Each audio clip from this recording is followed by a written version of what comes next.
Écoutons-le. C'est-à-dire qu'en fait, on a l'impression que Macron regrette la paix à venir. Et il voudrait continuer la guerre. Pourquoi? Pour deux raisons. Premièrement, parce que la guerre lui donne un rôle, évidemment, en France, chef de guerre, qui est le monceau du pauvre, voilà, ok. Mais aussi, pour une autre raison, c'est qu'il sait qu'il va tout perdre. Et c'est la fin pour l'Europe. Pourquoi? Parce que l'Europe, elle a tout misé sur la victoire de l'Ukraine. Or, l'Ukraine va perdre. C'est inéluctable. Pourquoi elle va perdre? Pour trois raisons. La première, c'est que la ligne de front est en train de bouger. Lentement, mais elle bouge. Inéluctablement. Sur le terrain, les carottes sont cuites. Il y a même beaucoup de désertion et beaucoup de démoralisation du côté ukrainien. C'est pathétique, ce qui se passe. Deuxièmement, les États-Unis ont décidé de se retirer.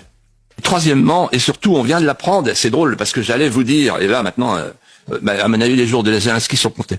Pour une histoire de corruption. C'est-à-dire qu'on va découvrir que notre argent, 21 milliards, beaucoup de cet argent a servi dans les réseaux de corruption autour de Zelensky. Zelensky n'a aujourd'hui aucune marge pour négocier une paix réellement favorable à l'Ukraine.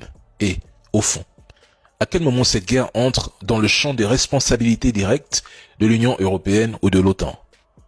L'Ukraine et la Russie, nous parlons ici de deux peuples slaves, deux branches d'une même histoire, deux nations cousines, frères, qui s'affrontent pendant que les puissances occidentales s'installent au centre du jeu, distribuant armes, financement, renseignements et soutien politique total. L'Ukraine et la Russie partagent des siècles d'histoire, de culture et de liens profonds. Alors, qu'est-ce qui justifie l'implication émotionnelle, économique, militaire et politique du président Macron? Parce que quelque part, ceux qui s'agitent aujourd'hui autour du conflit en sont d'une certaine manière les acteurs structurels. Ils interviennent parce que cette guerre sert leur objectif. Prétendre que Moscou menace l'Europe occidentale tout en oubliant que l'OTAN, depuis 30 ans, ne cesse d'avancer vers l'Est, c'est se livrer volontairement à l'amnésie.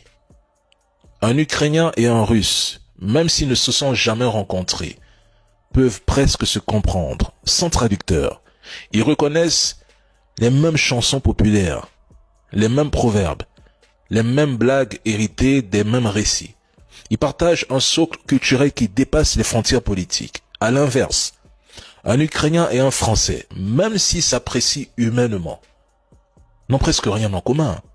Et pourtant, ce sont ces mêmes Français par opportunisme politique qui encouragent les Ukrainiens à poursuivre la guerre contre les Russes. Ils encouragent une guerre dont ils ne payeront pas le prix. Ils poussent un peuple qui leur est lointain à se battre contre un peuple qui lui est proche. Et tout cela au nom d'intérêts stratégiques qui, au fond, ne concernent qu'eux. Et c'est la même stratégie appliquée en RDC, au Soudan et partout en Afrique.